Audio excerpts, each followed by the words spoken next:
Hola, and that's hello in Spanish. Welcome to Sumit Academy. I do hope that you are benefiting from my videos. Do subscribe to my channel so that you do not miss out on my previous or future videos. This is the fourth edition of the series on current affairs news you can use. In this video, we shall cover the news about the first person to visit both space and the lowest point on Earth, a United Nations call for restarting tourism to overcome the COVID-19 effects, and finally, about the first woman named by NASA to head human spaceflight program. Our first news is that more than 550 people have visited space, but only 8 people have reached Challenger Deep, the deepest point of the ocean. And now, a former astronaut has become the first person in the world to visit both.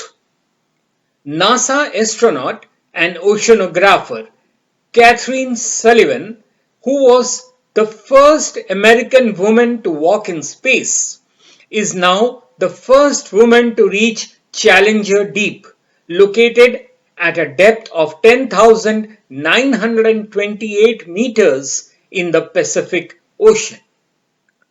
What's more, Sullivan was accompanied by fellow scientist Victor Vescovo, an explorer himself, who is also the first person to have visited the top of every continent, both the poles and the deepest point of the ocean.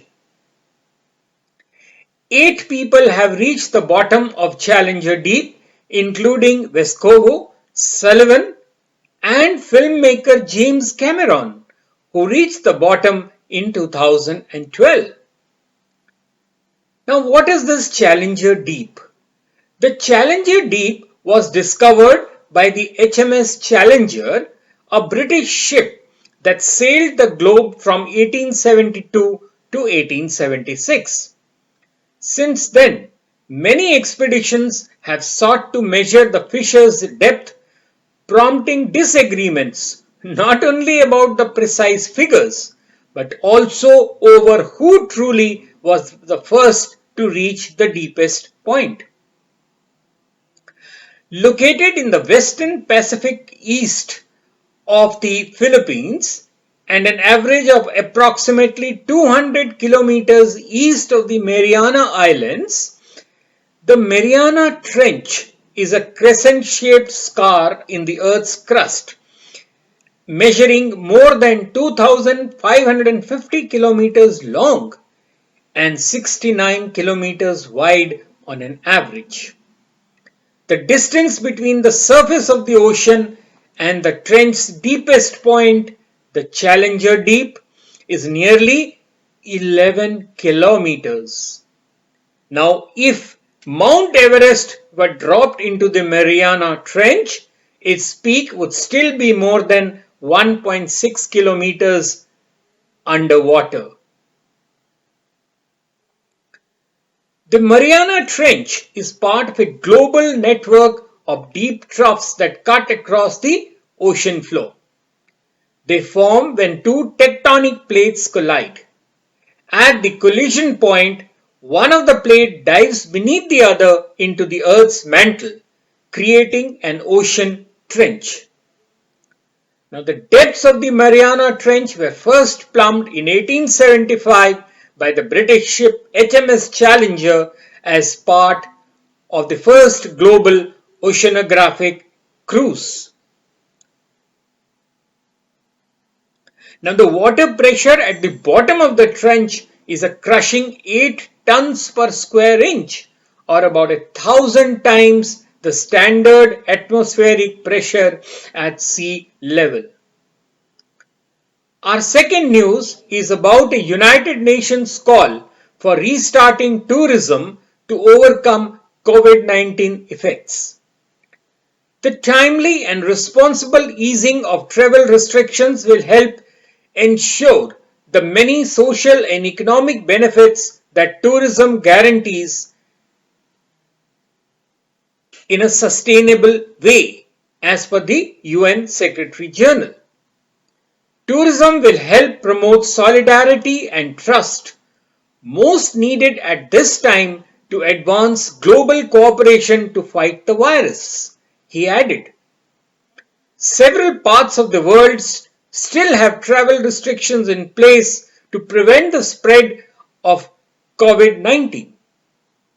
In May, the United Nations World Tourism Organization, the UNWTO, issued a set of guidelines that nations could follow with regard to tourism amid the pandemic. The more important tourism is to individual economies, the more likely it is that countries have responded with complete border closures. UNWTO warns that international tourist arrivals could fall between 60 to 80% depending on when restrictions are lifted. Now, this could place 100 to 120 million jobs at risk and potentially lead to a 910 billion to 1.2 trillion dollar loss in exports. The United Nations is working closely with international organizations, governments, and the private sector to support the responsible and timely recovery of the sector, on which millions of small businesses and jobs depend. The sector is ideally positioned to lead the world toward recovery, serving as the vehicle to channel trust. You may call it the new currency of a new normal. As the ultimate person-to-person sector and one that promotes solidarity and friendship, tourism will play a key role in spreading trust more widely, with benefits traveling far beyond tourism itself. Only this way can we drive our economies back towards growth and start rebuilding our societies. The United Nations feels that the coordinated rolling out of new health and safety protocols for every part of the tourism value chain, including travel, accommodation, food, and leisure, will make it safer to travel. Alongside a set of recommendations for action to mitigate the socio-economic impact of COVID, the UNWTO has issued a package of guidance to member states on 3 potential areas of intervention to accelerate the recovery of tourism: economic recovery, marketing and promotion, and institutional strengthening and resilience building. On to the third news.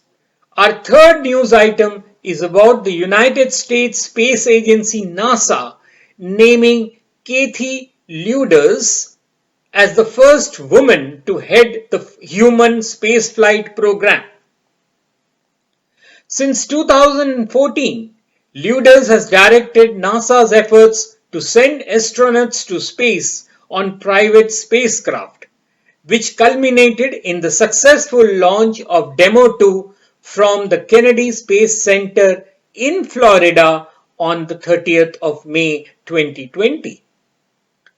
She was also responsible for NASA oversight of the international partner spacecraft visiting the space station, including the European Space Agency's ATV, Automated Transfer Vehicle, the Japanese Aerospace Exploration Agency's H-2 Transfer Vehicle, and the Russian Space Agency Roscosmos Soyuz and Progress spacecraft.